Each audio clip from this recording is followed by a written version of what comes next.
Bom dia, famílias! Nossa brincadeira hoje é fazendo barulho. Espalhe panelas, potes ou latas pelo chão. Utilize colher de pau para fazer o barulho. Acompanhado ou sozinho, não importa. O que vale mesmo é a diversão.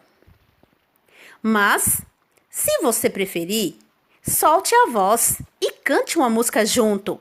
Mas não esquece de compartilhar com a gente o seu talento. Até mais!